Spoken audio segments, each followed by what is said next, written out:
panelists, I suggest that we practice using mics, because this is a challenge sometimes.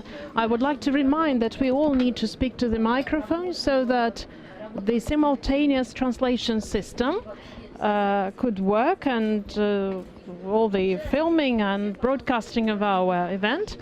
Dear guests, please, I'm glad to welcome you. Take a seat. So I congratulate all of us who found the venue, because I think you are the most motivated audience for the bankruptcy theme. I think we have the most intriguing things, and in the current microeconomic conditions is the most topical issue to provide the success of a project or organization of investment, return on investment, and from the economic and political perspective, it is important as well, because bankruptcy is a topic that hits the headlines of all newspapers, in political discourse, and sometimes goes beyond the national level when it comes to major projects, transnational companies, and so on. So I'm sure that our today's discussion carried out within the legal forum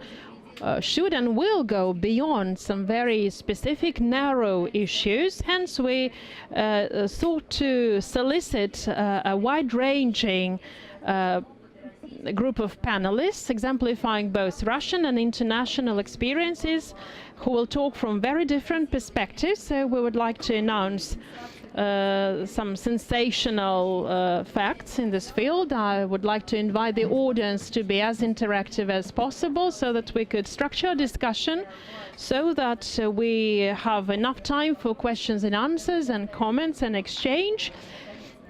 So shall we put it off till the end of the session, which will have to wind up by 2:30. I think that the key task of a moderator is to control the timing, and I'll be very strict in that. So once again, I would like to remind that we are discussing the participation of credit units in the bankruptcy procedures of legal entities, myths and realities. And this is an important approach, because speaking about the definition of bankruptcy, it's important to set the terminology right, and then we give rise to a lot of different perceptions, both on behalf of the professional community and general public, that might distort the process and end up in an unpredictable outcome. So this is not just a purely specialist legal area. This is a wide-ranging and broad interest theme, so I think that the extension myth and reality is also very important. I hope you have studied the program of our roundtable agenda.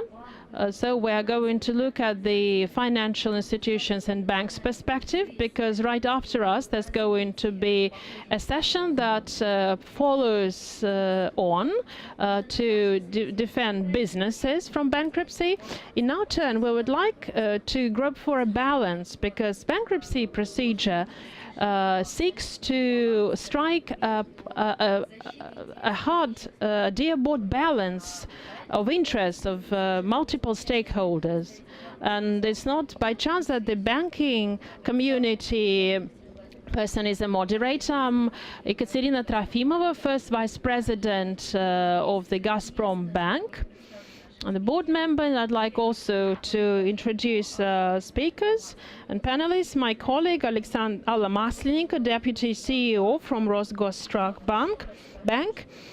And banks are not the only representatives in our panel. So the name of the company includes the World Bank for the following panelists, but it's a mega regulator rather than a bank, so it'll be a wide-ranging field of expertise. It's Bank of Russia. but this is much broader and bigger than just a bank and all banks put together. So this is our life in many phases. So Alexei Guznov, head of the legal department of the Bank of Russia, he will personify everything. And Natalia Peksheva. This is the second session I'm moderating, so I have some slips of tongue. So she's deputy CEO. She's head of the Department of Tax Instruments Operations, BCS Financial Group. I'm also introducing Stuart Lawson, executive director and head of the UK Business Centre, Ernst & Young. And one of the most visible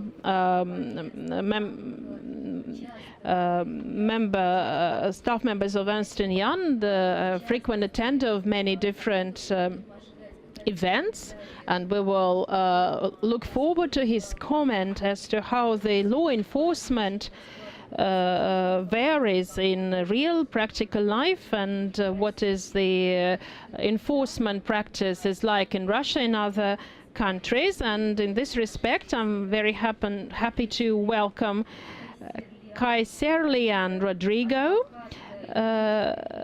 who is advocate, Krikar Kai Serlian, and I finally made it, who represents Brazil. And I'm very grateful that you could make it and find time to participate, because in my short introduction I mentioned that bankruptcy is not just a local history, because we world in a single economic and legal space, so all the precedents and experiences of other countries are of great interest and concern to us. And so bankruptcy is a theme that takes so many different facets and viewed from different perspectives in the agenda of this legal forum. Gazprom Bank is not only a sponsor, but also the entity that developed the program for these sessions. And the bankruptcy in the current situation deems very relevant and topical. Situation in the Russian economy and the world economy has come to a stage that you can use the most recent experience in dealing with bankruptcy. And since the problem assets topic is not so acute now as during the previous economic recessions, but considering the fact that it'll take a long time for economy to recover, Gazprom Bank is projecting the decline between 2.5 to 3.5 in the GDP for 2015, and just some kind of pickup from the second half of 2015. That will be followed by a growth within the statistical variance up to 0.5, 1.5% growth of the GDP, and this inevitably entails the activization of reorganization and restructuring processes in economy, the purification processes that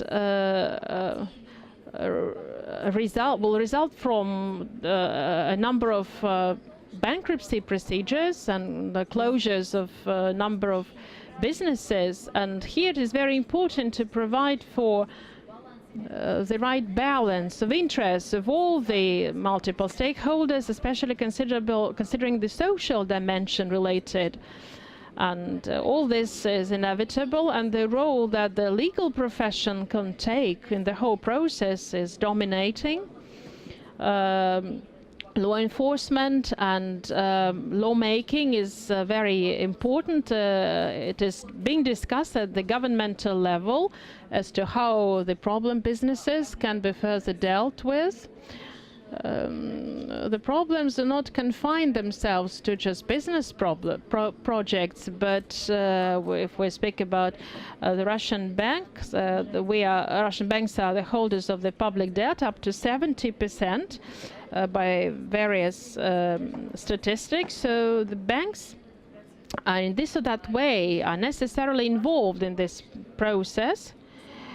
And considering the high percentage of state banks in the Russian economy, in the banking sector in general, for the state banks, just purely financial economic interest is not by far the sole target that they have to achieve. We need to take all these issues on board when we start discussing bankruptcy. So I would suggest asking Alla Maslenikova to speak about this whole complex of problems. I never mentioned bad assets problem and deposit insurance agencies and participation of private investors, so the banking system, while just streamlining the banking system. And this is a mammoth of work, would have been a mammoth of work to discuss all this. However, we could ask you to focus on the innovations, what we can expect, what are these innovations targeted at, and from the practical perspective, what it entails. So let's speak about the banks themselves first.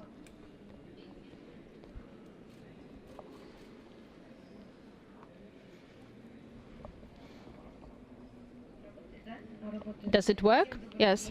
Good afternoon, everyone. Thank you very much, Katerina, for offering me to share my comments. So that will be a logical outflow of what Katerina said. That is the anti-just crisis area in the 2 to 3 years to come will be leading. So considering that we are here members of the International Legal Forum, I'm not going to speak about the specific amendments introduced to the national legislation and have an in-depth discussion about the law enforcement practice. I'll give you some bankruptcy statistics instead for our country. Undeniably, the growing trend for bankruptcy cases in arbitration courts is growing, and the regional courts in 2014, the proceedings for about 40,000 cases was open. It's 1/3 higher than for 2013.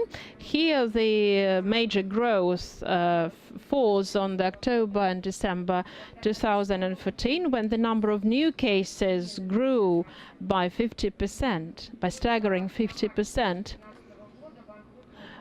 So the bankruptcy was acknowledged for 1,500 different companies. However, the state monitors very closely the changes in the economy and tries to take the relevant measures to support it, and also in support of bankruptcy more efficient bankruptcy regulation. And in December last year, quite a serious package of new changes was introduced to the bankruptcy law, which I would like to comment upon here. The first change was related to the threshold for initiating bankruptcy procedure for debtors. So if before the threshold for initiating bankruptcy procedure was 100,000 rubles, now it's 300,000 rubles, and just for natural monopolies and strategic enterprises, this sum is 1 million rubles. So we deal with the bankruptcy of credit organizations, and here we should also bear in mind that the legislation provides credit organizations with the right to just file an action to the court. Initiating bankruptcy procedure without a court decision. There should be a 15-day prior notice before they file this application by publishing in the single register the data about the status of the physical persons, and the debtor that files a petition of self-bankruptcy should name the potential crisis manager. Shouldn't make this mention the crisis manager. It should be decided upon the filing. So then there were new changes to electronic auctions. So the new responsibility for the operator for the damage incurred during the process, and just the mandatory insurance institute, where the minimal insurance sum will be 30 million, insurance sum of 30 million rubles. There are also changes relating to the collateral, but there is a competition creditor, and the collateral is kept by the debtor during the auction by the public offering at any state of the price diminution, and by the devaluing the assets. So legislators regulate in this or that regard the regional court practice, and neither debtors or creditors should have problems or barriers while just dealing with the collateral. So legal regulation of the asset replacement procedures, another change area. So the law now stipulates that if the assets of the debtor includes property that is subject of the collateral, so the collateral can be just exempt from the encumbrance and be channeled to the share capital, and so it's going to have the collateral light in the proportion to the number of shares. This has not been an established practice yet, but all these innovations could help creditors themselves to just evaluate their risks and the aftermath, the consequences related to the bankruptcy procedure.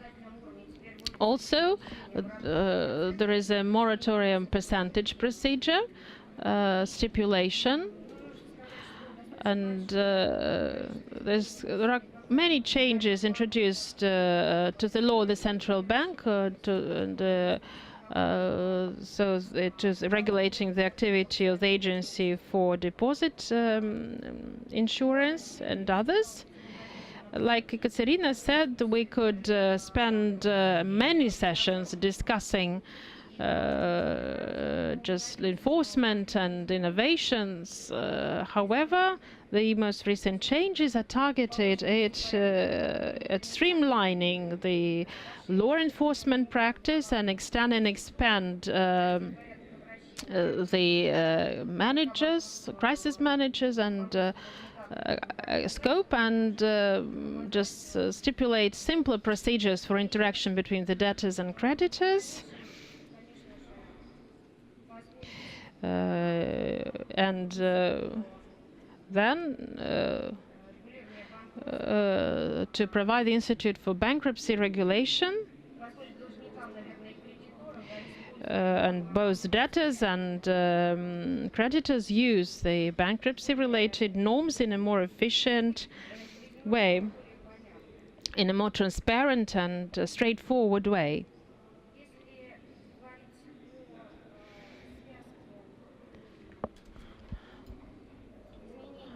if we relate the changes to the activities of the credit organizations, we can say that one of the hopes is the reduced time period of proceedings during the bankruptcy process, because the bank organizations have quite rigid regulation, according to which they have to evaluate the risks by creating a reserve for losses, and it is important to be able to promptly solve the issues with the creditors or with the debtors.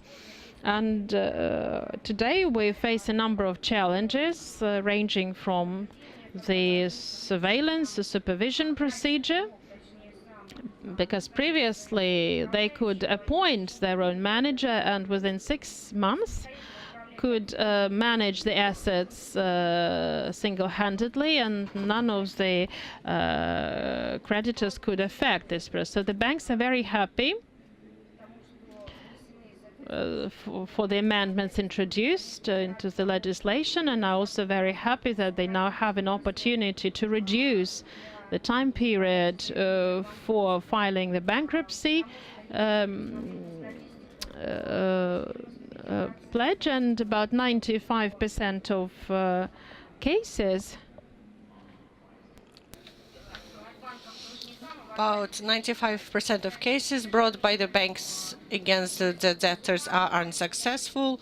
They are awarded in favor of the bank. That's why I do not really think that the insolvency procedure should be extended by 2-3 months only because the banks are waiting for the court decision. Well, the banking community has been discussing the situation for quite a while, and we do not think it is really the right thing to do. I think that's probably all from me. Of course, I could go on and on talking about different regulatory acts, but I would like the other speakers to have an opportunity to speak. Yes, it's absolutely correct.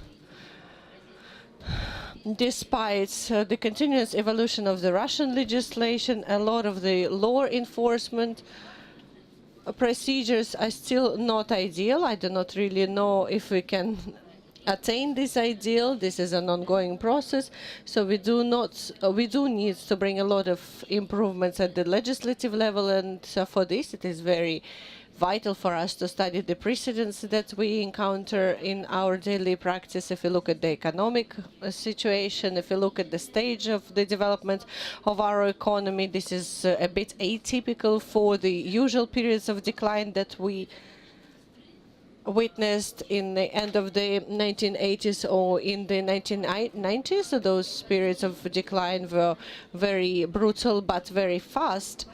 Unlike this one, that is why all of these issues were not as pressing back then as they are now. This period of optimism, of the resurgence of the economy, it really made all of the local problems less obvious. They were a bit obscured by this optimism about the economic growth. So again, they didn't seem as pressing as they do now. Here we also have experience from other countries, and again, the insolvency procedure, the bankruptcy procedure, is an indicator of the investment climate in the country. I'll also mentioned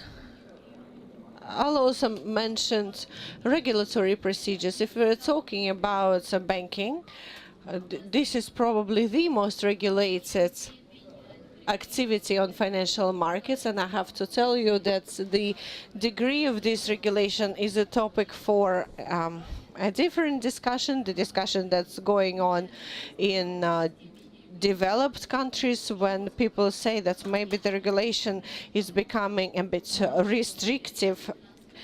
And what happens is that regulation pushes a number of financial services into the deregulated segment. But if we're talking about the banks, we have to say that the degree of regulation is increasing.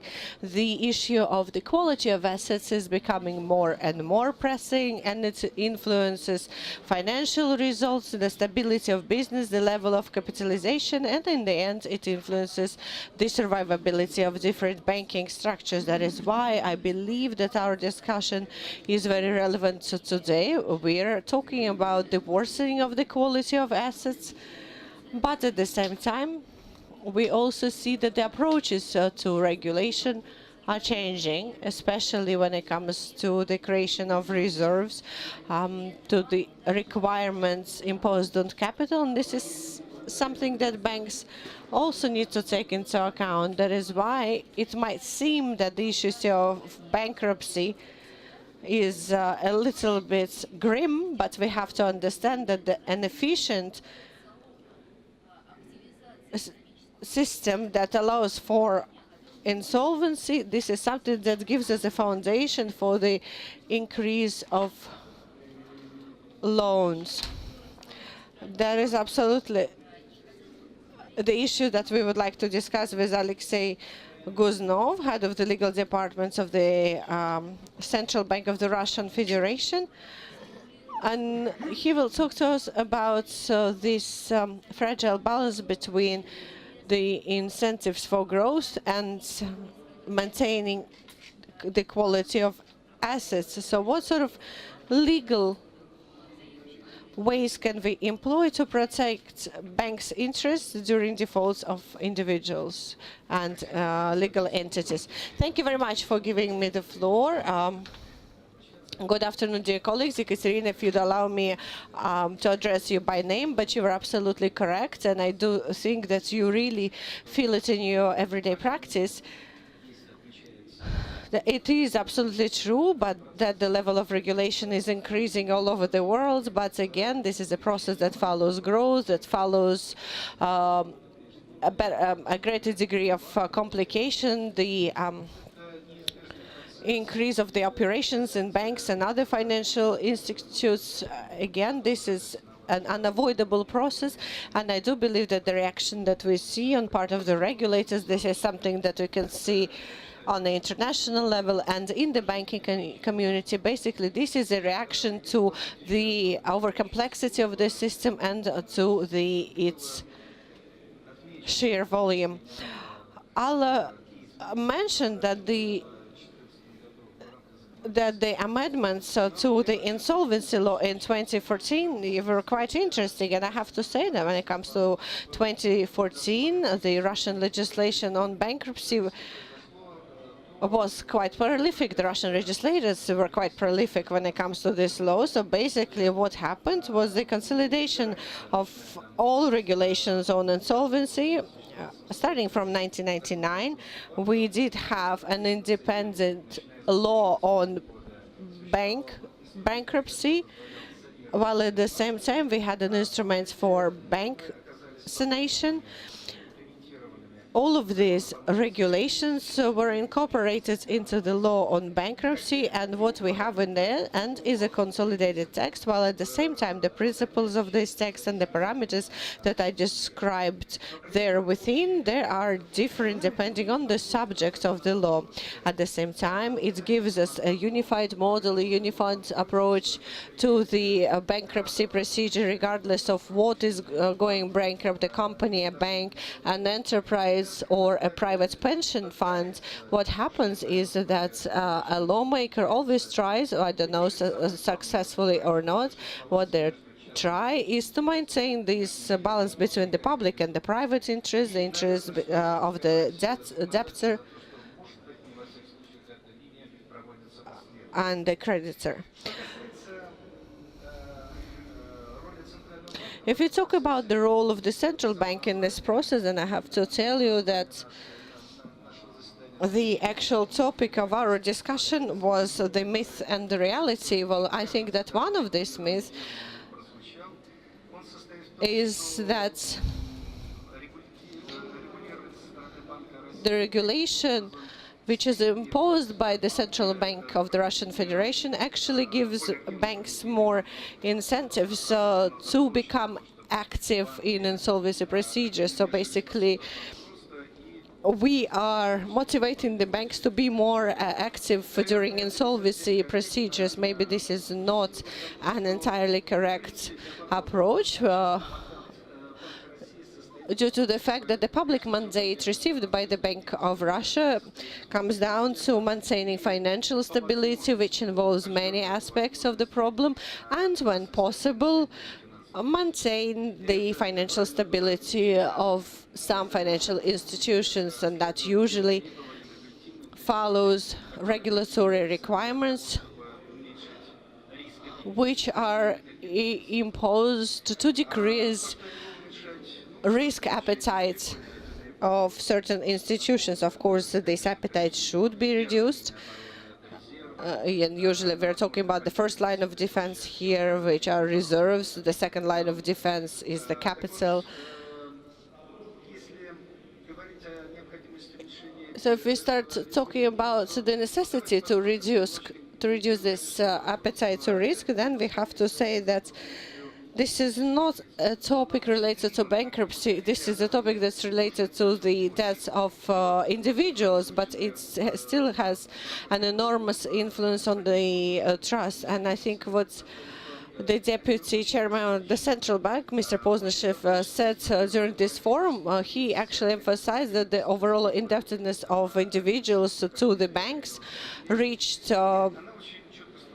trillions of rubles, and these debts are structured. 1/3 of the debt is a mortgage, and 2/3 are unsecured consumer debts. And again, here we have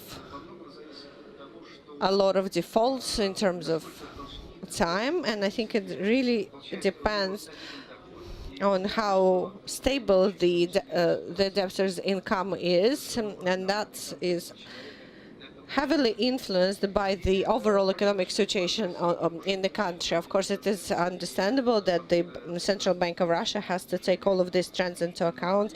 A lot of bankers know that starting from the middle of the 2000s, we were trying to introduce measures in order to reduce the appetite to risk, at least when it comes to such straightforward consumer loans. We were increasing the requirements for the volume of reserves, and we were introducing additional requirements. So I do believe that when it comes to that, we will continue working in this vein. Absolutely.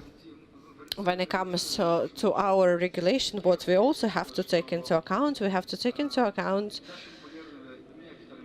the fact that our regulation is perceived by certain banks as a negative pressure on their development. Of course, it is correct to say that regulation restricts profit-making opportunities. It also restricts opportunities to receive loans for construction, for production, and so on and so forth, and so on. For instance, the regulation number 6.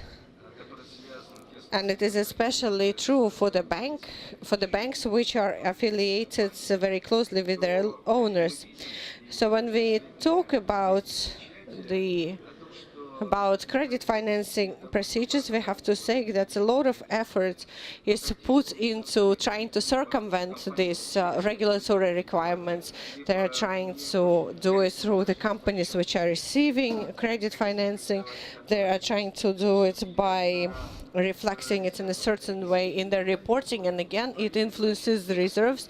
The risks are still there, that they just become hidden, and I do believe that these latent risks become more apparent during the times of economic crises, especially when the industry is stagnating, as you know, and if the bank was providing credit financing to a certain sector of the industry, of course, such a bank will feel when the situation gets worse.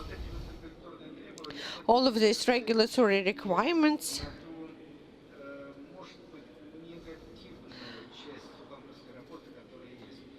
they also form a part of the negative banking activity that exists.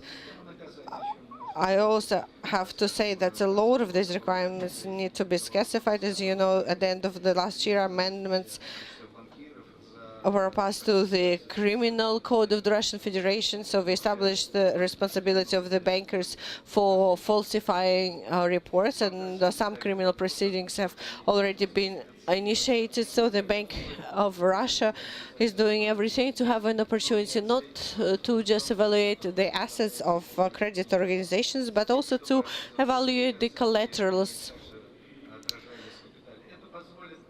and reflect these evaluations in the capital. I do believe that it will let us to create a more reliable, more transparent environment, and it might become a foundation for decreasing the regulatory load in the future. We also have to take into account specific situations and specific shocks being suffered by the economy. The situation back in 2008 and in 2014 showed that the Central Bank of Russia was reacting very rapidly to the differences of the exchange rate. We reacted very rapidly to the worsening of the situation in certain sectors and industries.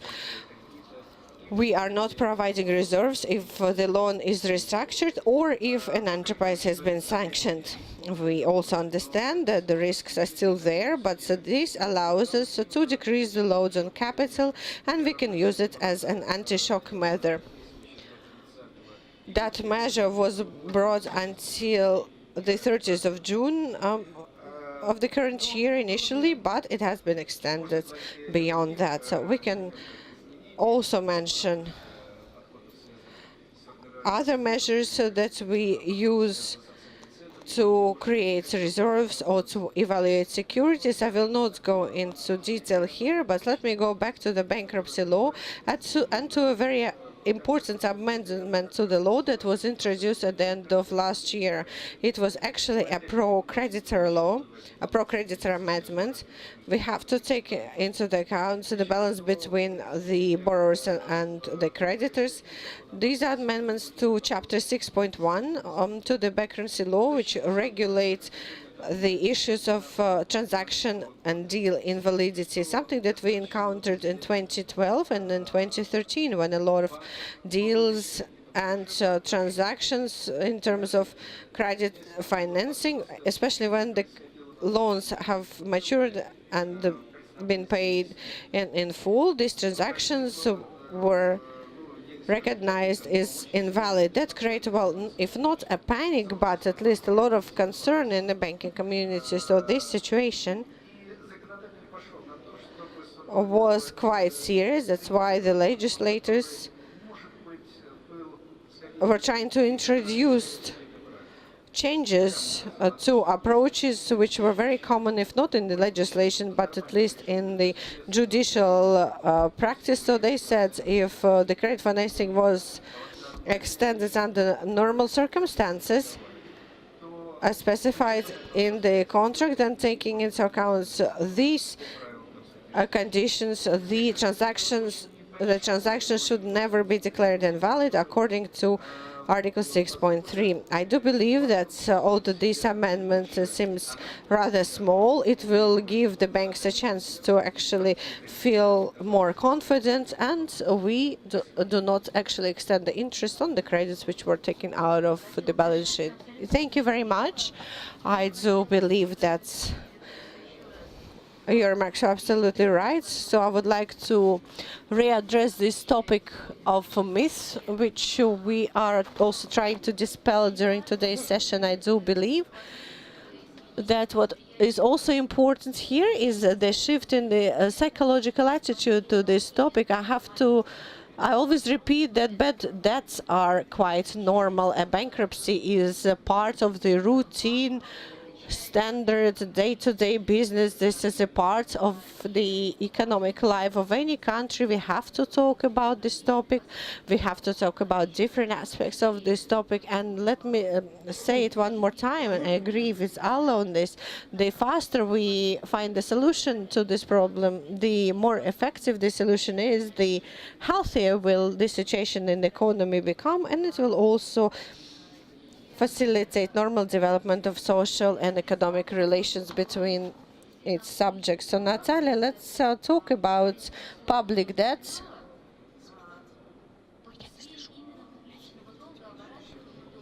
So when it comes to debt, and I think we're expanding our discussion. Our banks account for about 70%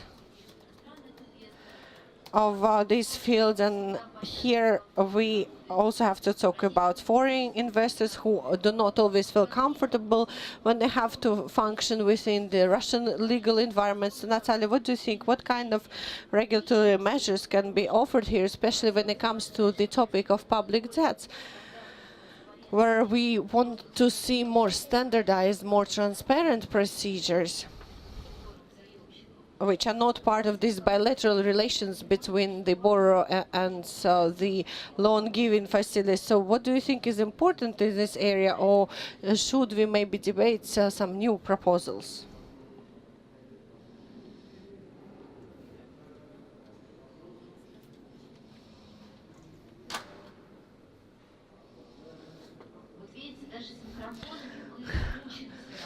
See, we're still learning how to use the microphones, and I think the situation is the same with bankruptcy law.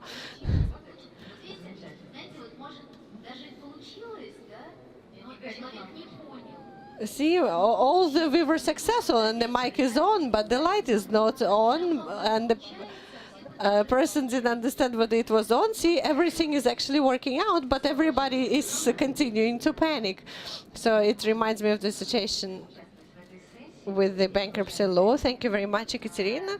Thank you for giving me an opportunity to take part in this session. I represent the investor community functioning on financial markets, and as you know, any financial market serves as a channel for the redistribution of resources between the major economic operators.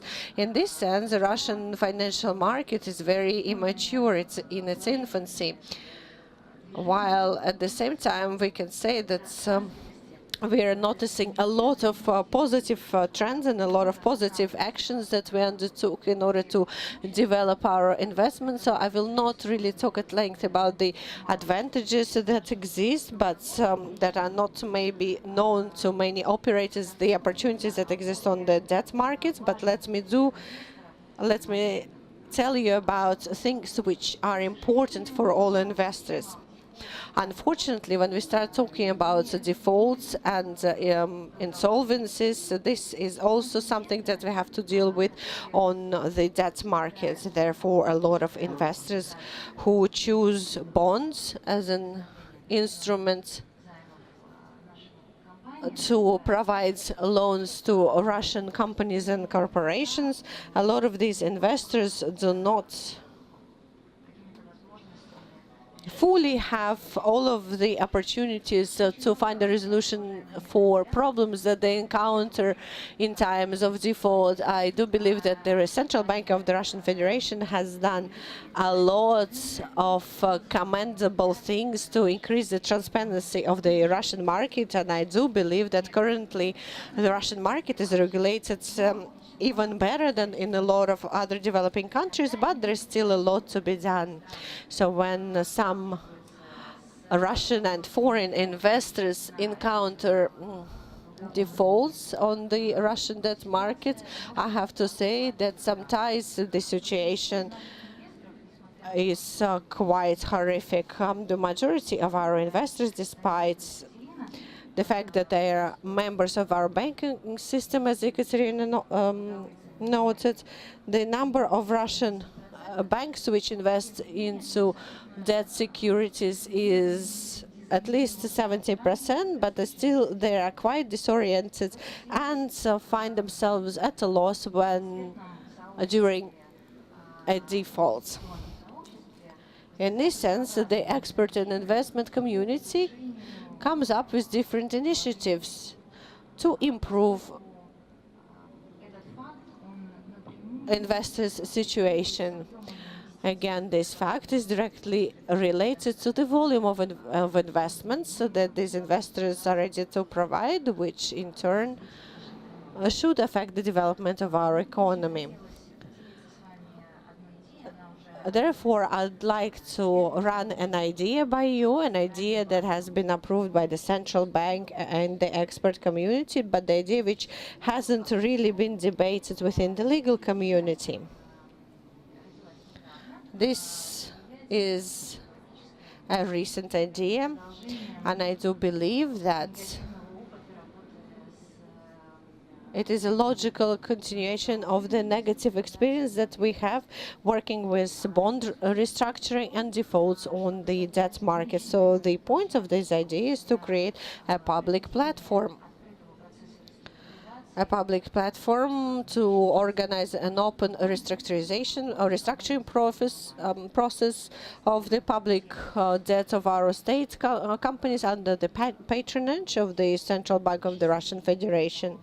And I do believe that we should attract those sectors and those economic operators which would help to restructure these debts in an effective way. We are proposing to call it the Creditors Club. So this Creditors Club will bring together experts and the poor owners of defaulted bonds at the time of the default. And let me repeat one more time that a lot of infrastructural issues have been regulated quite well by the central bank. That is why we can really organize meetings of such a creditors club in a timely manner. Then the creditors club has to determine and establish its creditor council, modeling on the board of directors, the creditors board, people who will communicate with the default company, discussing the debt restructuring process, taking on board the investors' interests as well. And I don't know how many of you have faced in your legal practices with the need to protect the interests of the shareholders, bondholders. Maybe some had an opportunity to partake in that. And if yes, you know that it is a time-consuming process.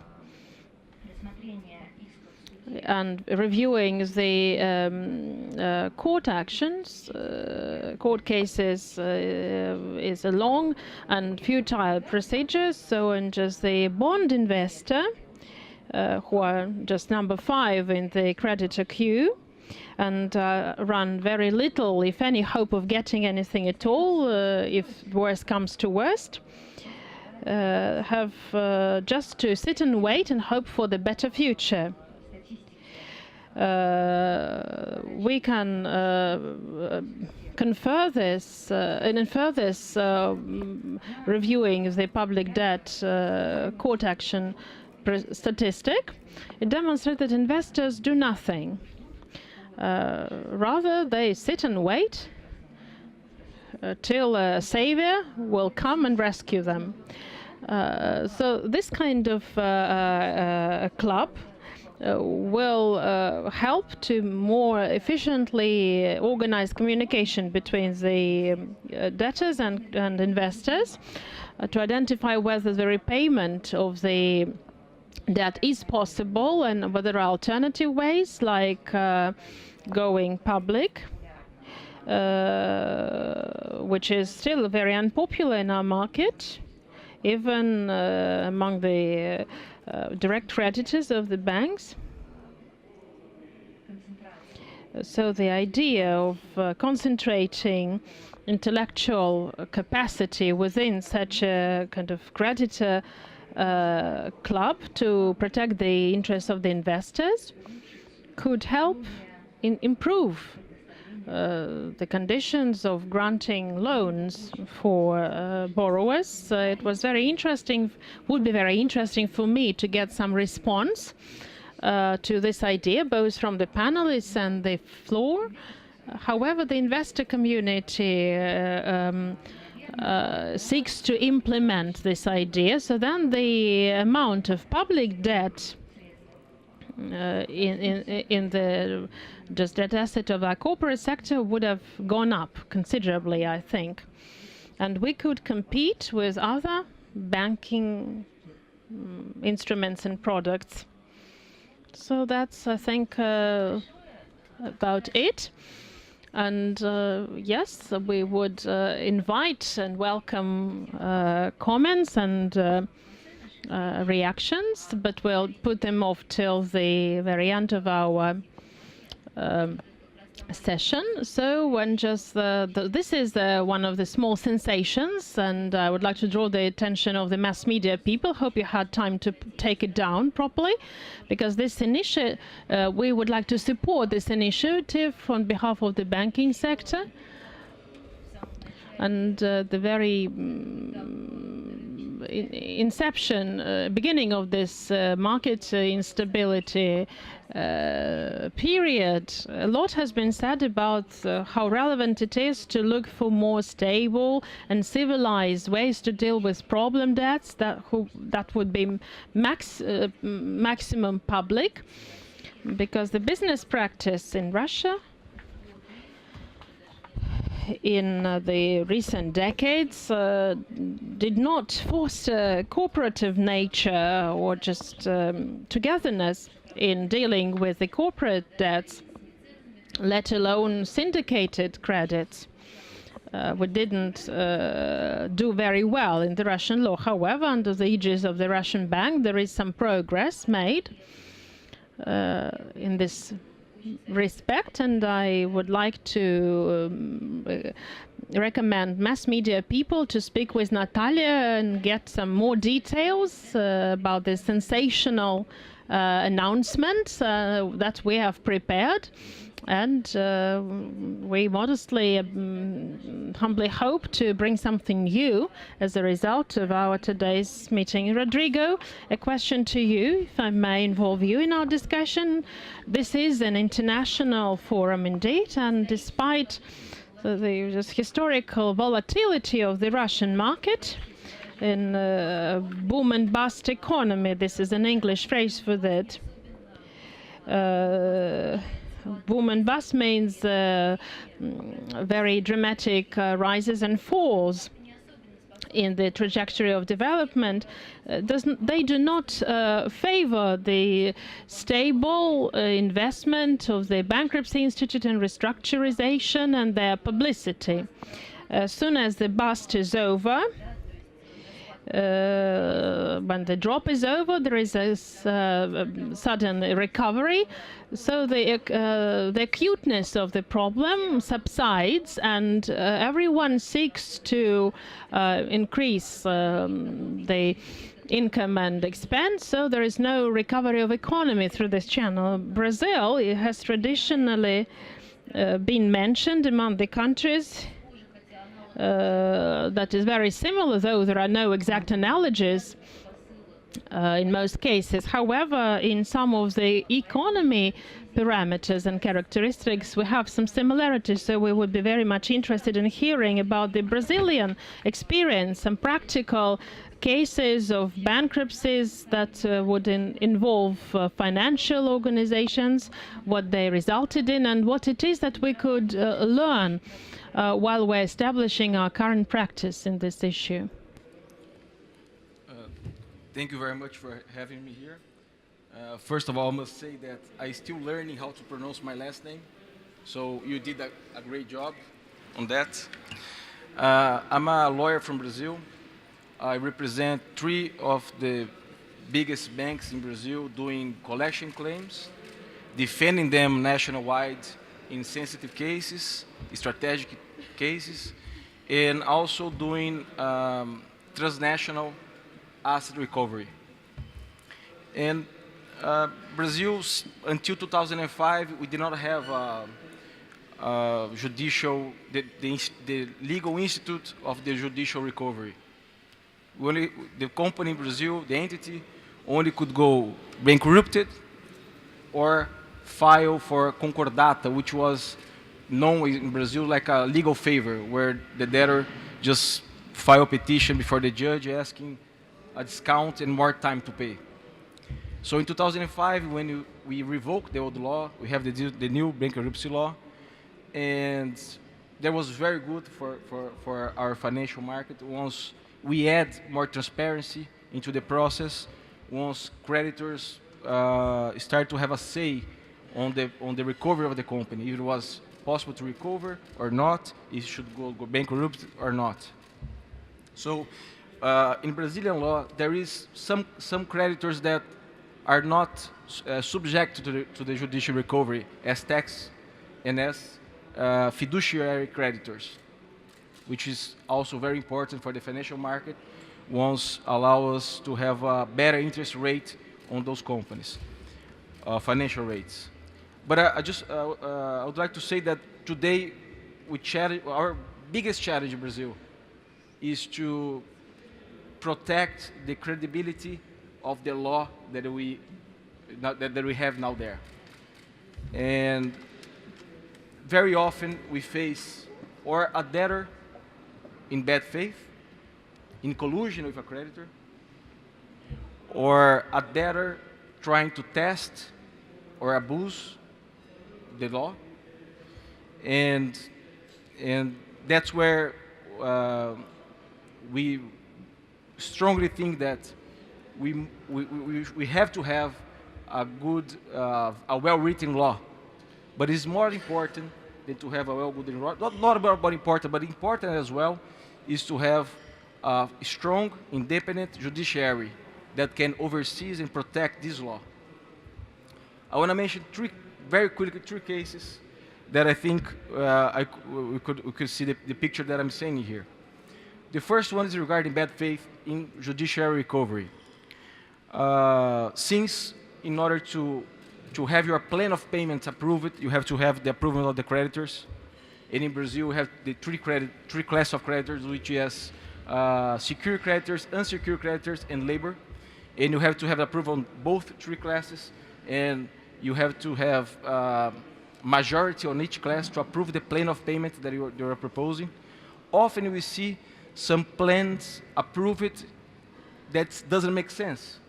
The debtor, the plan that they approve is paying the first payment in 20 years from now without the interest, or paying only 5% of the debt, 95% of discount, or paying using 5% of the profit of the company to pay the old debtors. So when you see this kind of plan approved, you can tell that there is something going behind the scenes with the creditor and the debtor. And how Brazil has solved this issue? The court of Brazil has decided that although this plan was approved by the creditors, majority of the creditors, the court steps in and tells the company that this plan is not acceptable. You have to bring another one in next days, and the penalty will be bankruptcy for you. So this is the first measure that the appellate court of Brazil, this is a measure that we are taking to keep the credibility of the law, of our law regarding bankruptcy and judicial recovery.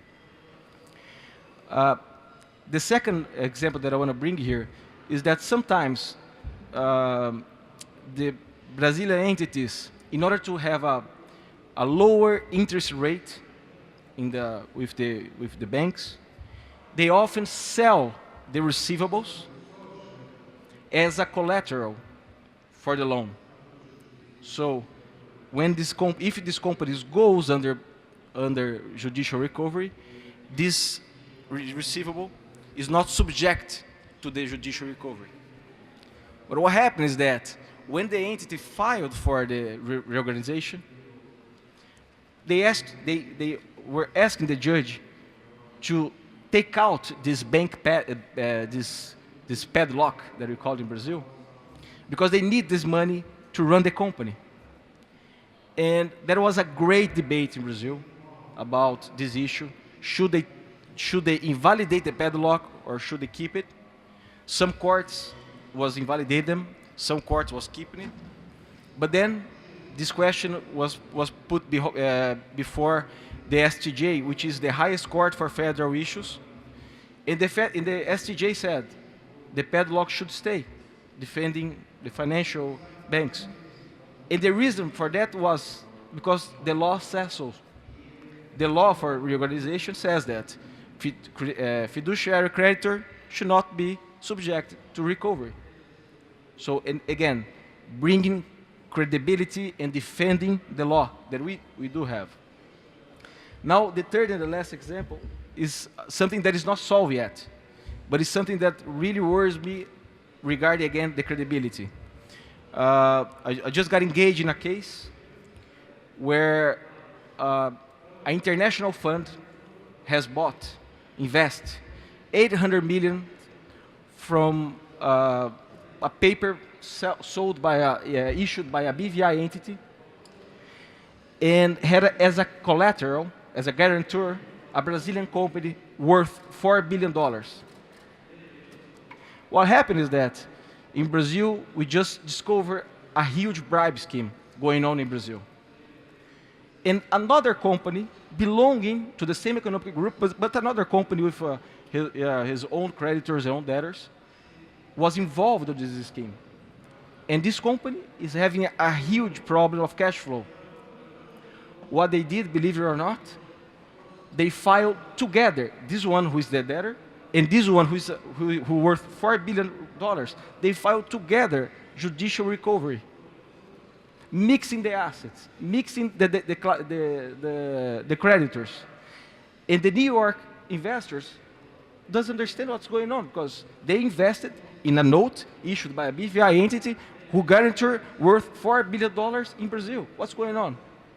Well, we have this case now put before the appellate court of São Paulo. We don't have yet it solved, but it's something that just making me thinking that, again, that we have and we should work on our laws, but you have to pay attention in our judiciary. You have to make our judiciary strong and independent, so you can have a environment more trustful. So that's it. Спасибо. Спасибо большое. Thank you very much indeed. I talked about it in the very beginning of our roundtable discussion. Since our practice still evolving in the bankruptcy law, we think that experience and information exchange with other countries, especially developing countries, deems most important and relevant.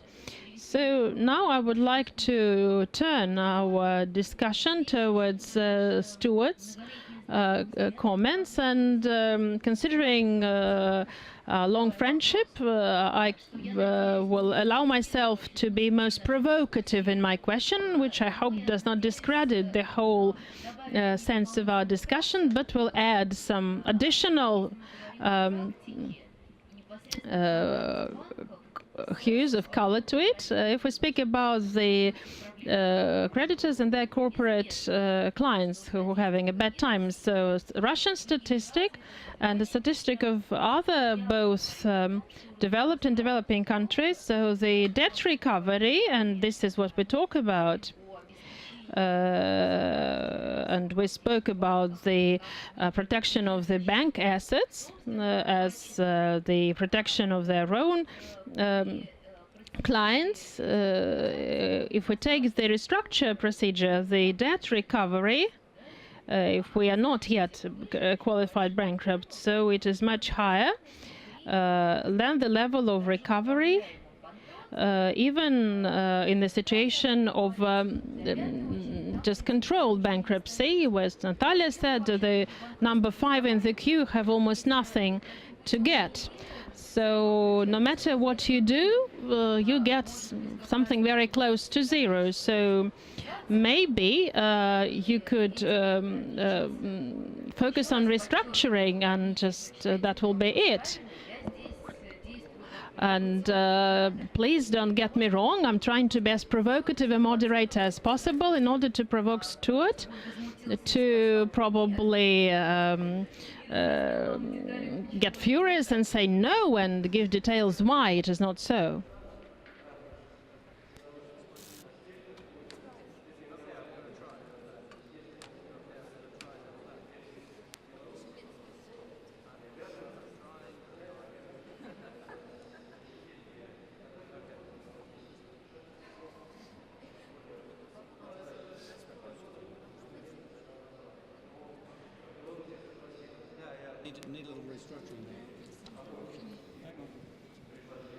If it doesn't work on the left, it works on the right. If it doesn't work on the right, it works on the left. Smart people always succeed. Eventually. More positive than you. Katya, I think that, first of all, coming to a legal forum with a speech about how you can't rely on the law is a dangerous proposition.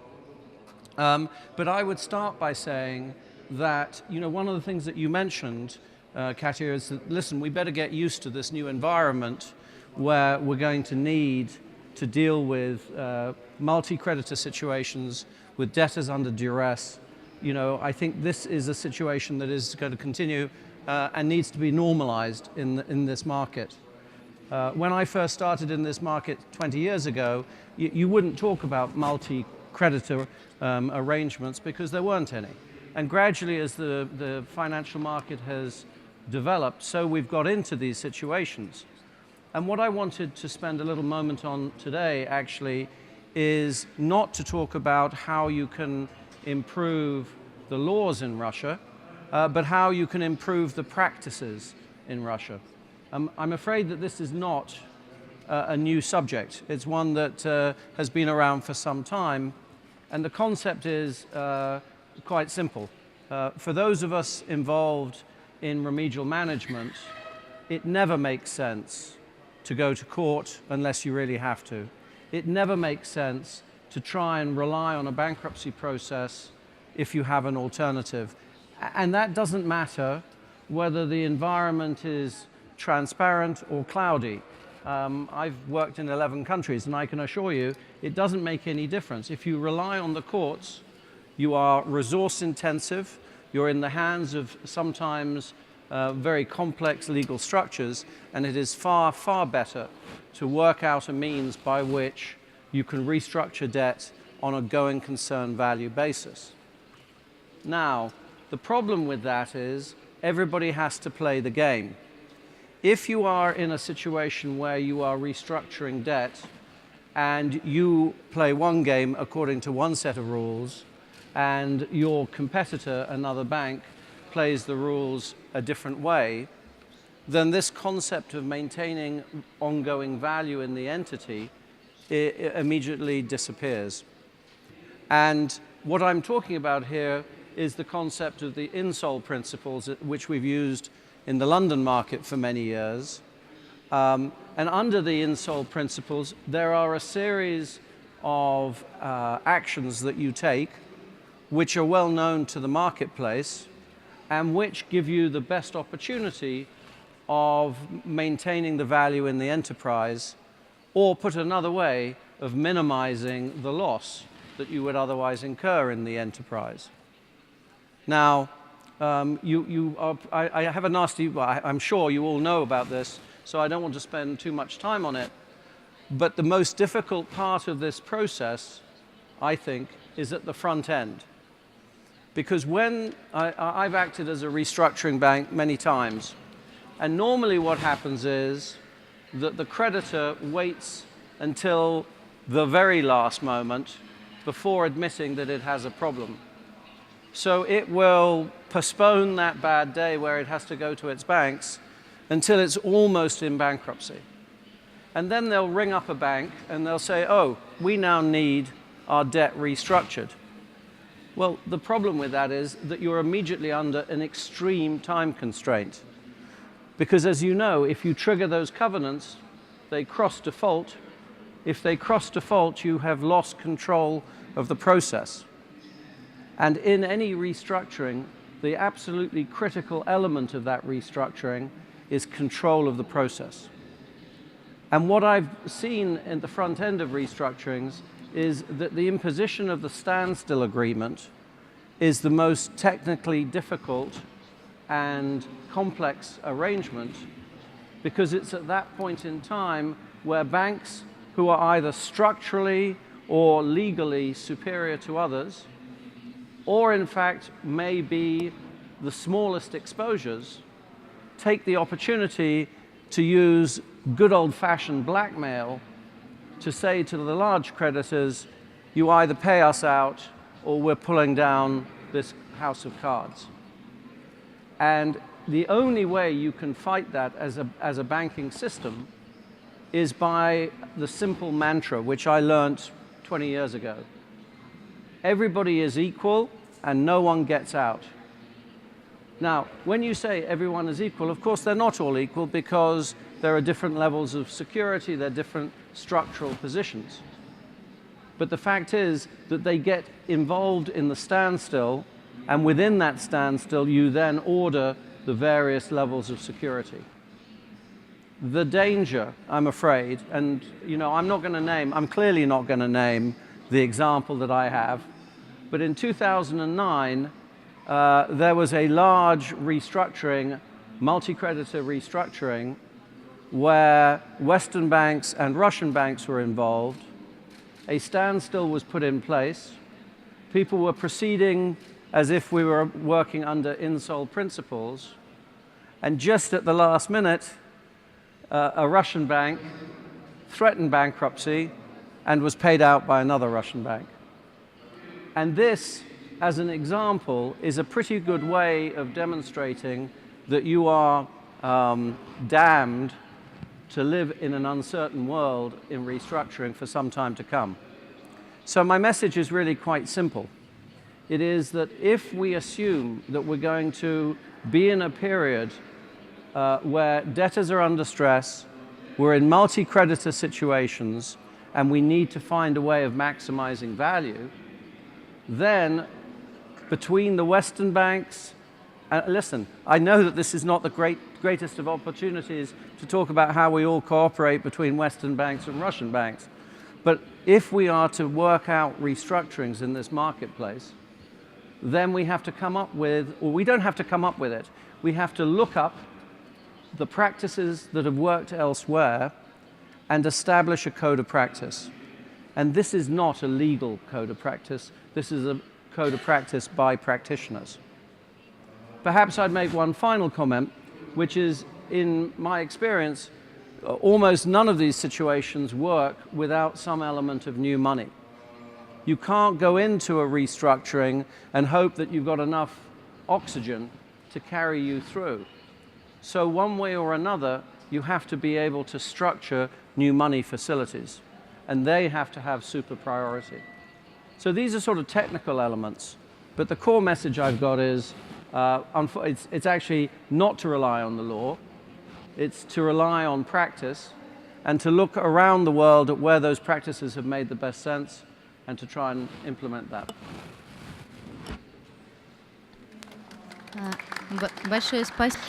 Thank you very much, Stuart. I think that's at this stage.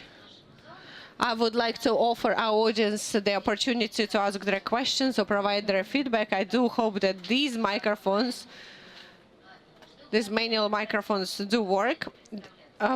Do introduce yourself when you ask a question, and when you ask a question, maybe specify who you would like to answer.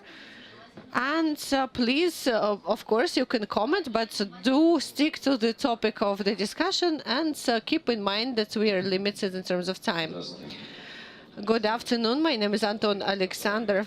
We will have the next roundtable discussion here. We will talk from the viewpoint of the borrowers. And I would like to ask you questions. Well, a question is fine as long as you don't hurl something heavy at our heads.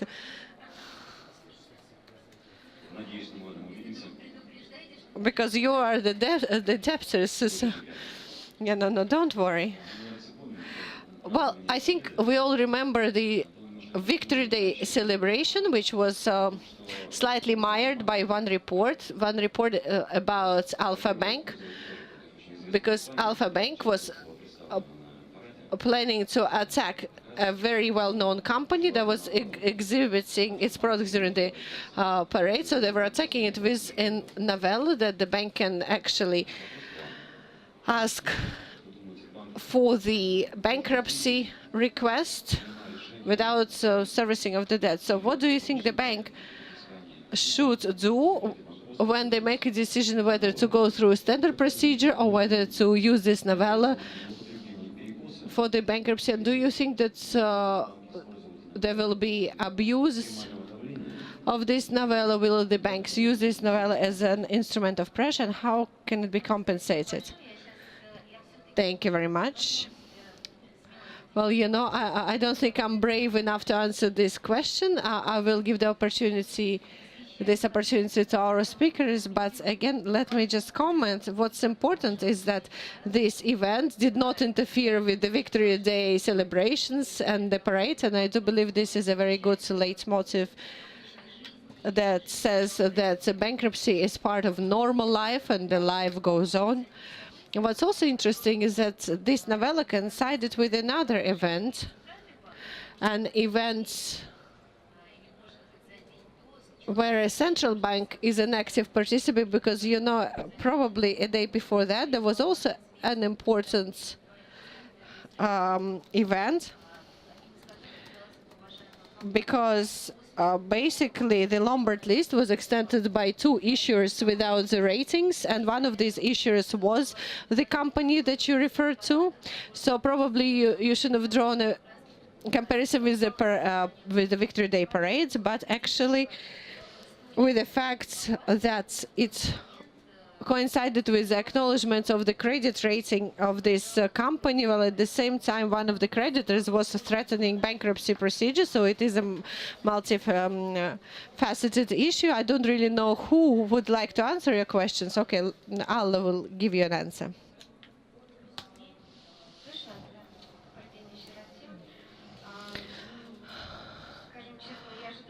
Let me be honest, I did expect this question, and I did expect that it would be the first question, so I do think that we prepared well for this session. So when I was preparing to answer this question, I also wanted to learn the opinion of my colleagues, so I consulted my colleagues, I looked things up online. I read a couple of publications on this subject, so I will not name any banks here. I'll be rather abstract. But what I would like to define is a position that any creditor can and should have, and that any debtor can and should have. And this is a position when we encounter a situation when the creditor can file a bankruptcy procedure at the legislative level. Well, since we're talking about the bankruptcy of credit organization, let me answer a question as a representative of a creditor organization. And let me say that in order to have an assessment whether to go to the judicial authorities with the bankruptcy proceedings, well, we have to undergo through a certain procedures, not just by sticking to regulatory recommendations from the central bank, but also all of the procedures within any bank call for a number of hoops that we have to jump through in order to file a bankruptcy case. We know that any bankruptcy proceeding take a long time, and despite the fact that a bank has a right to file this case fast, it doesn't mean that they will be reimbursed fast as well. But the time and the timely fashion of banks' reaction is very important. So again, not to mention any banks, I even have point 5 here, is basically bona fide principle of debtors and creditors. I didn't even mention that all of the amendments to the bankruptcy law described it in its text, but basically the presumption of bona fide of the debtor and the creditor when the creditor files a request for bankruptcy and when the debtor makes a decision to stop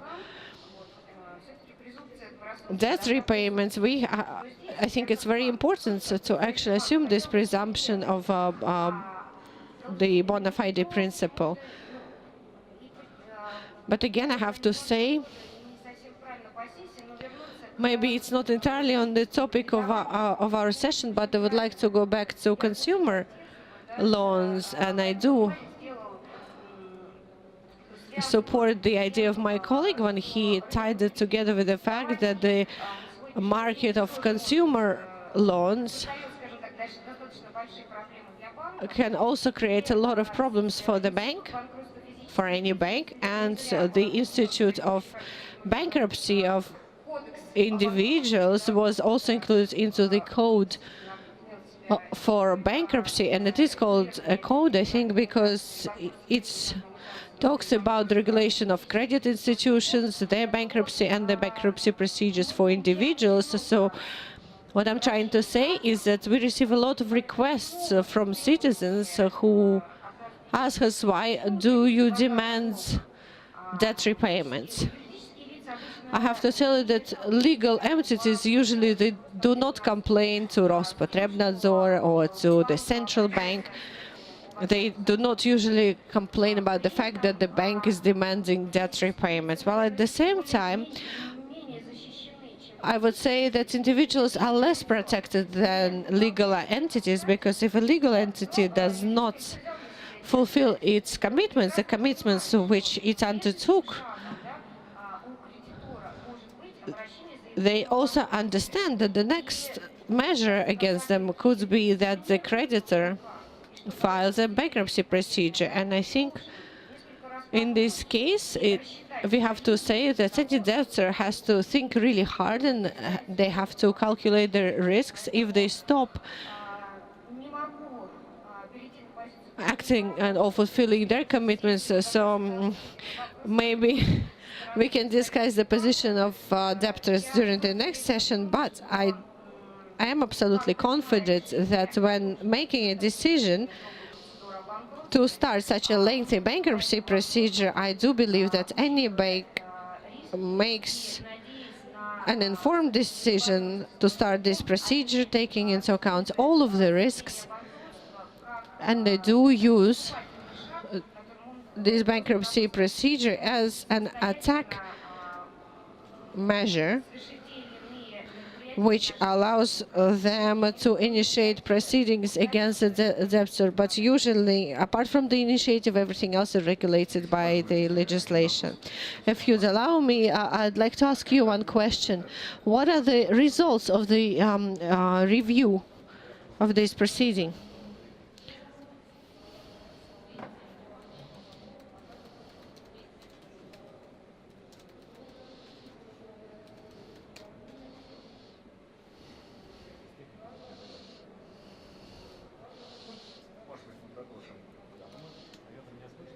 Can you hear me? I'm sorry, the translators cannot hear without the microphone.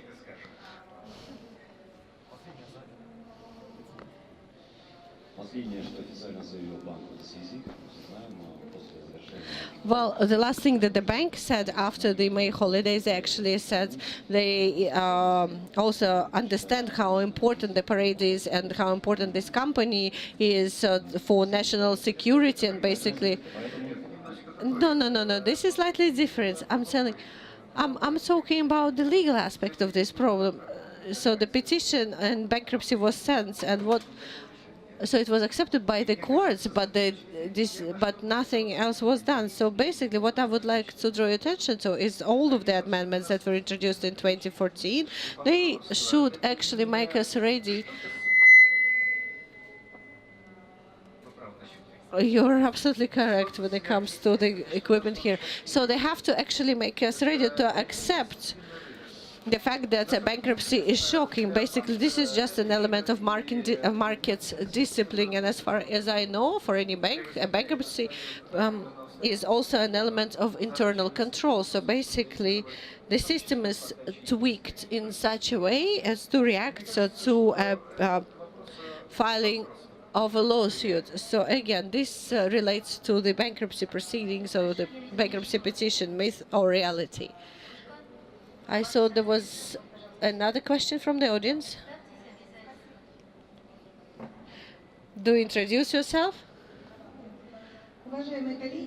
Dear colleagues, thank you very much. My name is Svetlana Karelina. I am I work in the Moscow State University. I'm a professor of entrepreneurial law or business law. So I am a member of the expert council of the Association of Russian Banks and the agency which ensures bank deposits. So I have to say that I know about all of the novellas and all of the amendments to the current legislation. We've been discussing and debating these amendments and novellas. So I think that a lot of these novellas favored bank's position. But I would like to just comment on the thesis of Alexei Guznov when he said, and I think it's very important, that the role of the law and the role of legal regulation is to find a balance or to protect the balance of all stakeholders. So I do believe that in this regard, the bankruptcy law has to maintain this balance between the rights and the interests of debtors and creditors. Well, whether the law achieved it or not, let me just not go there, and it's probably a topic for another discussion. But the second postulate that I wanted to comment on was that I think now is the time when we need to consider the participation of credit institutions in bankruptcy relations, and not just banks as majority creditors, but especially when some credit organizations are going through bankruptcy. I think it is the time for us now to talk about the role and the place of the banks in providing stability of the market and stability of market relations. I do believe that this is a more complicated problem, but it should be a topic for future discussions. It is very important, but unfortunately, I have not heard much about it today, but I think Ekaterina said about the social aspects of banks' participation in the procedure, especially on the verge of the 1st of July of 2015, when the law on the bankruptcy of individuals should be passed. All of the lawyers know that, again, a debtor can be legally protected as having a weak position in the legal relations. So again, we have to think about social responsibility of credit institutions. So I think that bringing back the problem of the role and contribution of banks in ensuring stability of the market and market relations, I'm driving closer to my question. I think one other important social problem which is absent in the current legislation, and it might turn into a subject for further discussions. We have this British panelist who spoke about wonderful English approach to this procedure that is preventive of bankruptcy. And it's no secret that it is much cheaper to prevent bankruptcy or bring a company to a bankruptcy or bring a physical person to a bankruptcy. So here's my question, whether I've asked it for many years to the banking community representatives. Are the banks ready now to participate in the program in the development of state program of bankruptcy prevention, and what forms may take? I do not exclude the restructuring possibility, which is much discussed now.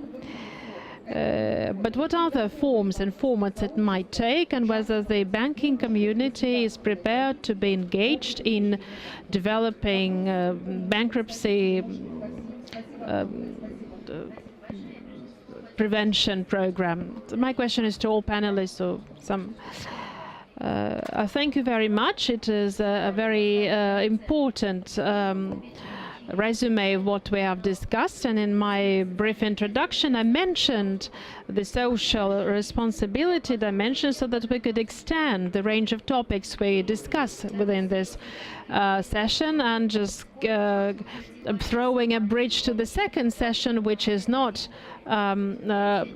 counterbalancing this session, but on the other, or rather outgrowing of our discussion. When we speak about a different economic reality that we will need to face in the course of a couple of years to come, this theme will become a recurring one. But I think it is very important here to strike a good balance between and just do not reduce ourselves to the just popular approach that will discredit the banking dimension. So the way you formed your question is a very correct one. So there should be a public dialogue. So your question basically presupposes a short and positive answer. Yes, this is the responsibility of the banks, indeed, because banks, how we can put it, banks are very important elements, a cohesive element of the whole body. We're bringing together all the components. We're working in the forefront of all the processes. And when dramatic change of economic situation happens, so the leadership of the country and external experts go to banks because we just feel the temperature on the tips of our fingers, so to speak.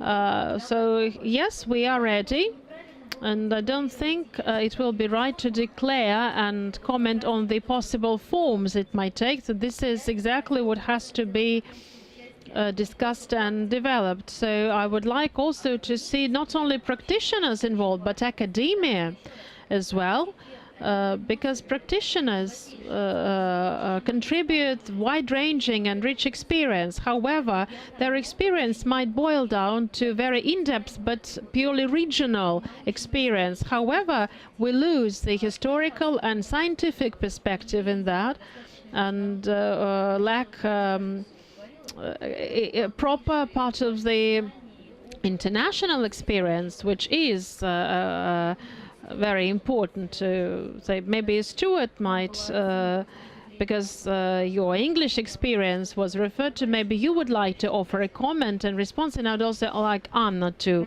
follow. Would you like to add anything to that?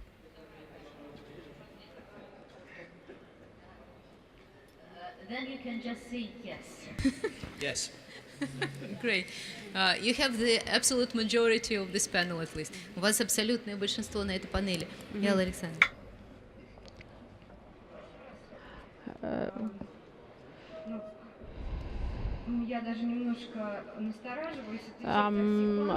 I cannot say for all banks. That will be too much of responsibility to shoulder. So I'll share my personal opinion that will be positive. Undeniably,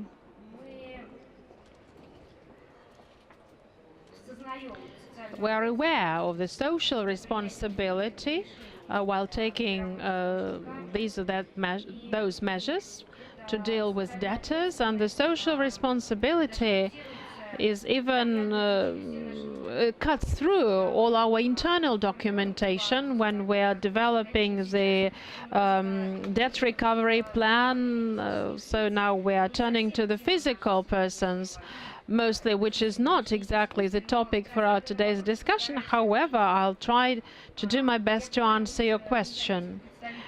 I don't know whether there are any Swedish representatives here. I visited Sweden 2 weeks ago, and we had a debt recovery discussion in relation with the physical persons. So Sweden is quite a stable and quiet country which tries to avoid conflict situations, so that they can silence things to avoid conflict. They can abstain from aggressive responses. They have rules, for example, not to call the debtor on weekends or not to bother them when they are having their vacations. However, if you are a debtor, the mail service, postal service is very fast. So if you mail a letter today, tomorrow the addressee will is sure to get it. Hence, I mentioned not calling on weekends and vacation periods.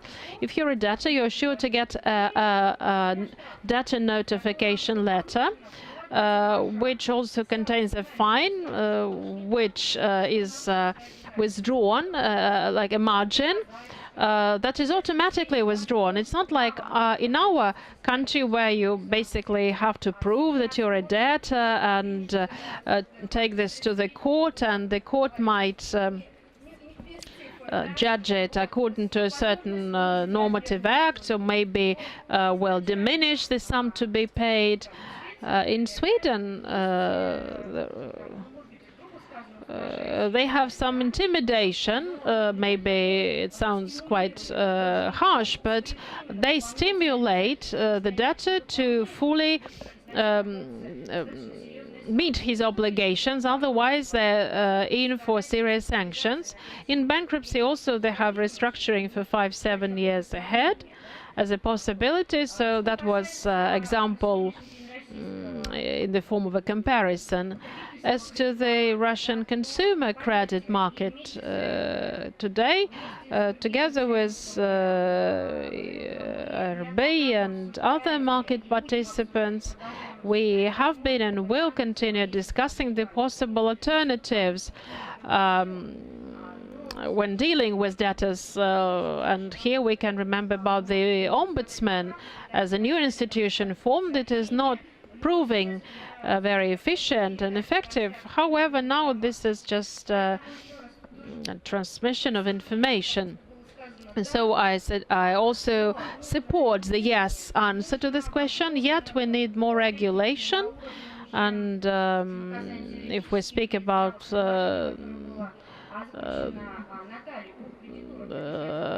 Natalia's proposal to establish the creditors club, I think it would be more than relevant to support this idea, because the regulator might act as a referee that on one hand will help banks, creditors, and on the other hand will correctly evaluate the approaches and plans as developed by creditors for debt recovery in terms of the just volume and procedure and other things. So that's about it.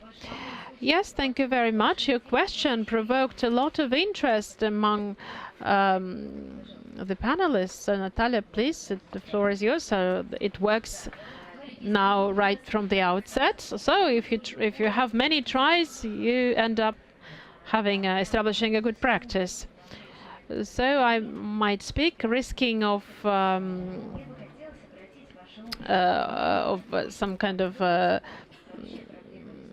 negative reaction, but I would like to say the bankruptcy and restructuring problem does not befall us as creditors for no reason at all. A company that is facing financial problems made a way to reach this no return point, and not with the support and help of the creditors, but due to the activity of their own shareholders or managers, who in this process, I think, should have some, if not social responsibility, but still considerable responsibility for the decisions they take.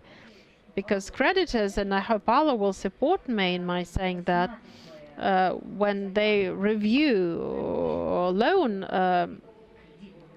application for any type of loan, be it a credit or bond instrument, or maybe any financial credit instrument, most of the times they're governed in their decision by the managerial models or calculations that are provided to the bank. And way too often these calculations and expert evaluation that is provided are overly optimistic, and it's not just a comment. I'm basing on my own personal experience of restructuring of all ruble bonds that in 2008, 9 and 13 were part of it. So I'm not going to give numerous examples mentioning names of different companies. However, the result was that the expectations of the management and the owners of the business were much higher as to the further development of their industry, of their key market, and underestimation of various kinds of not only production-related but financial risks which have to be taken on board while one applies for a loan, which might become a problem one in the future. So I think that banks are not only to blame for their irresponsible attitude and their attempt to bankrupt, to bring companies to bankruptcy. Banks are much more positive in their attitude. Another thing I wanted to comment on is social responsibility, perceived locally as a responsibility to the people who work for the for a business that is under bankruptcy procedure. So the operational activity, when the bankruptcy procedure is on, are not stopped. So the staff members still get their monthly salaries in most of the cases. From my own personal practice, all other payments are stopped. However, the salaries, the wages are duly paid.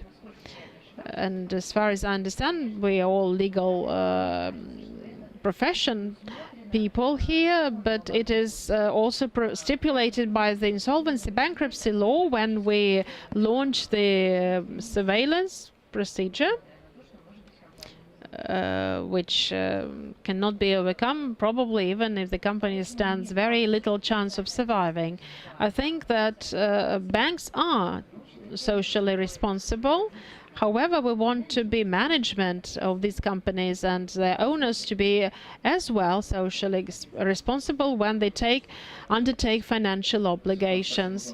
Thank you very much, Svetlana. So that was very good problem posing and question formulation. So in the last 15 years, a lot has been achieved in terms of the law enforcement and practice in order to protect the physical person who deals with the financial interests. This is the system of the deposit insurance, which is quite effectively working, law on the consumer credit, the limited number of just people who can be entities that provide loans on the professional basis.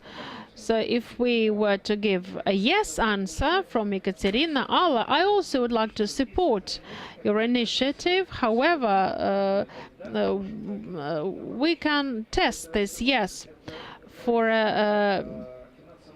viability. So this is a law on the financial ombudsman. And this matter is actively debated now. So within this ombudsman scenario, two things are being discussed.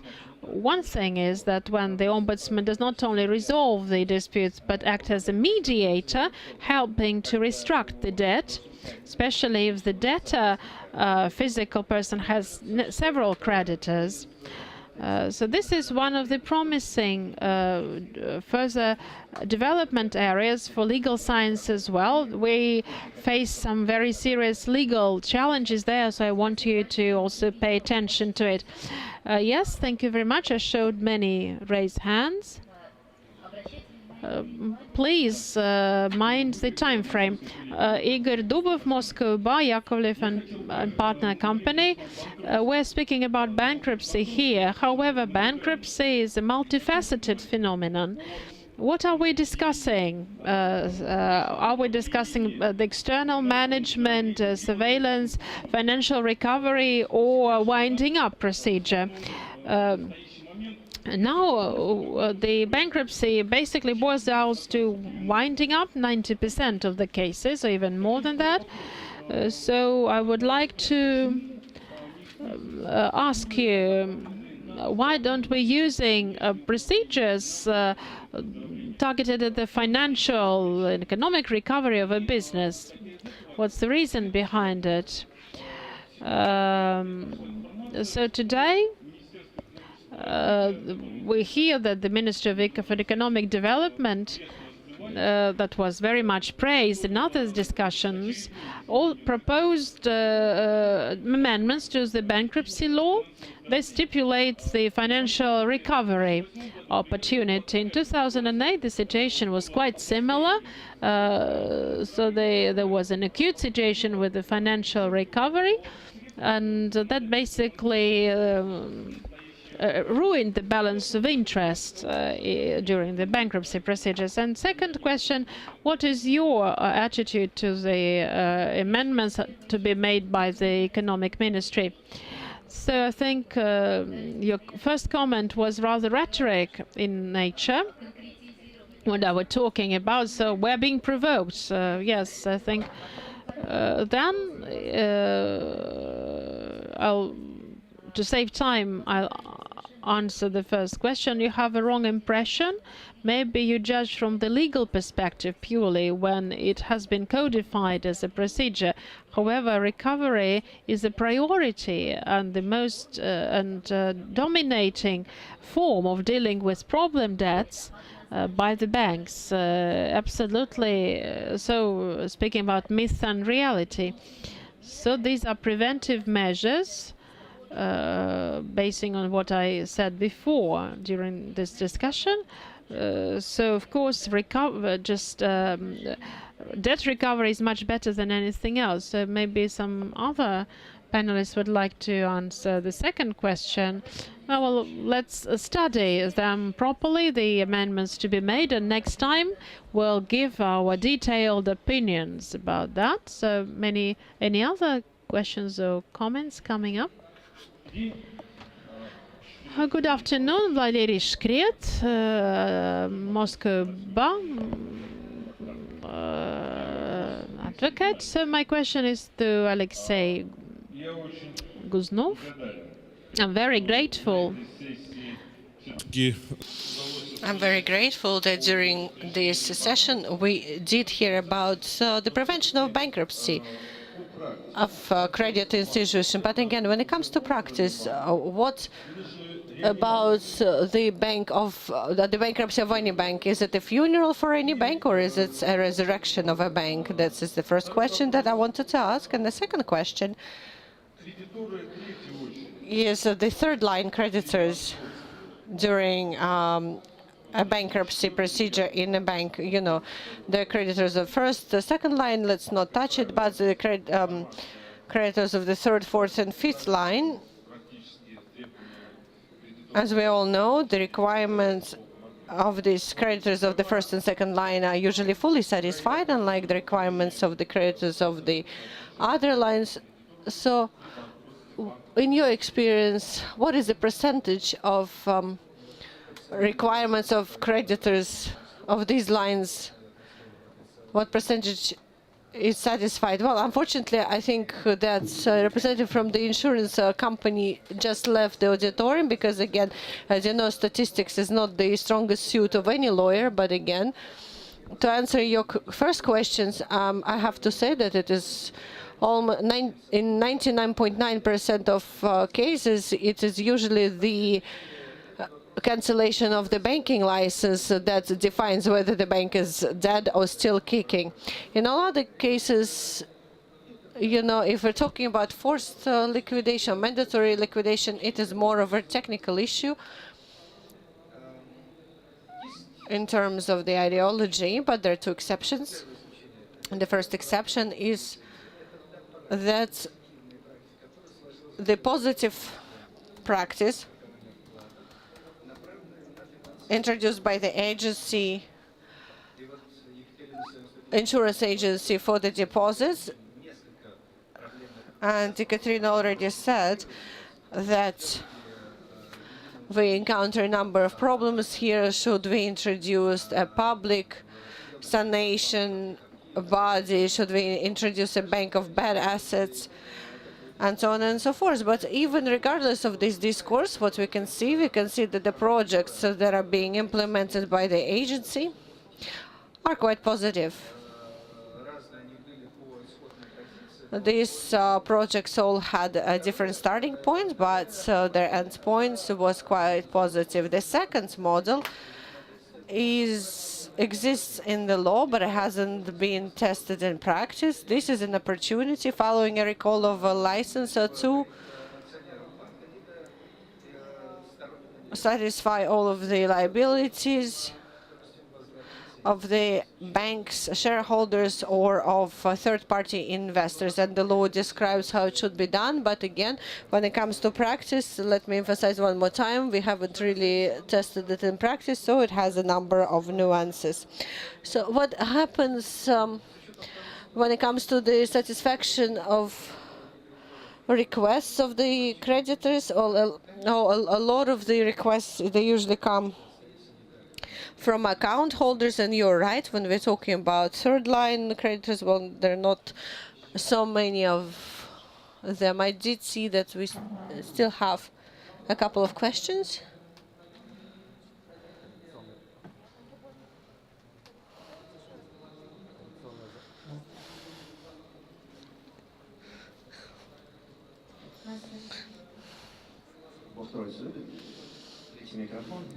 So the third microphone is working.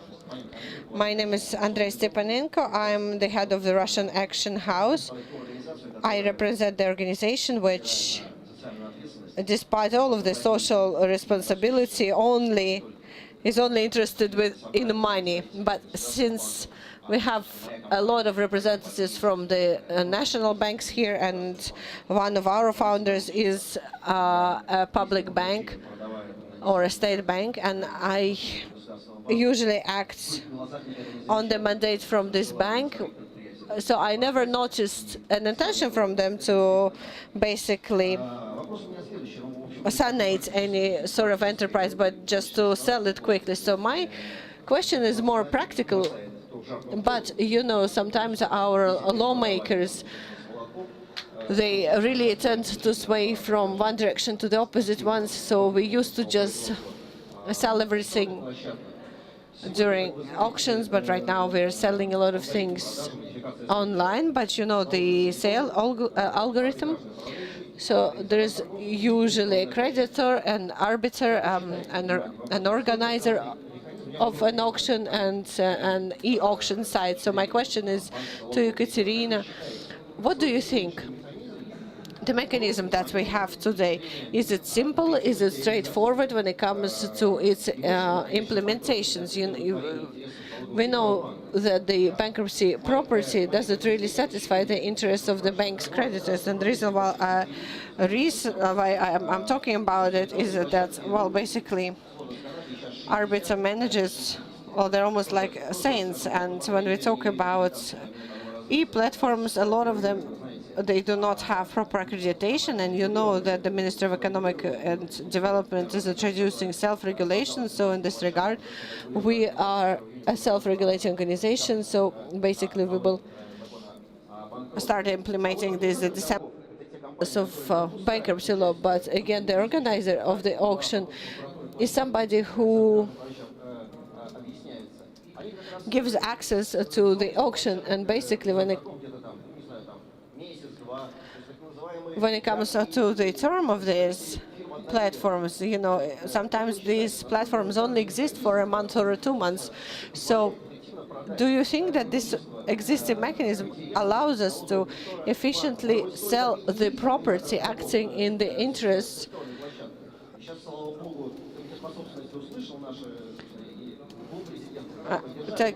acting on the interest of the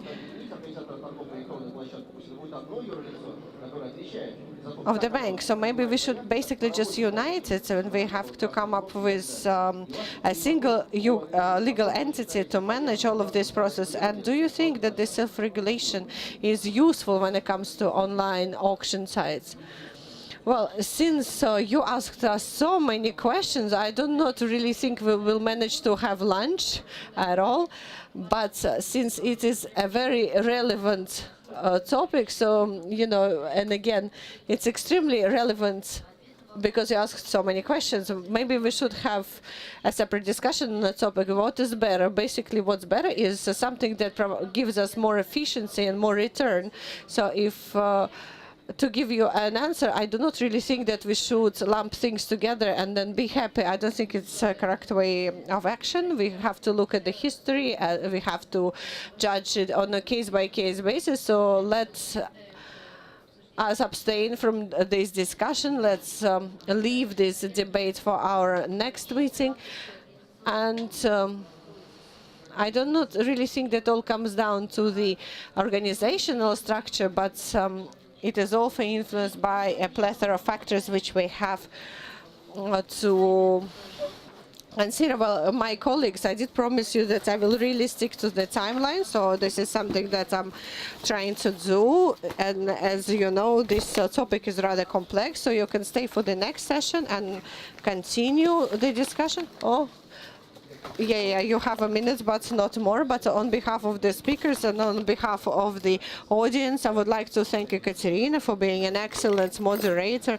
And I do believe that you were a joy of our session. Thank you very much. But I haven't finished yet. I wanted to finish with a bit of a philosophical message.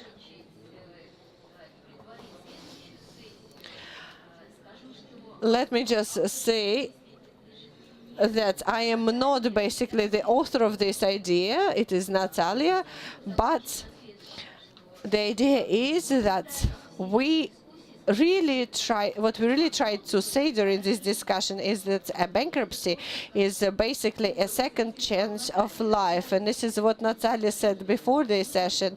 And let me develop this thought by saying that all of us have to make sure that this second breath of life is better than the first, and that we do not need a third one.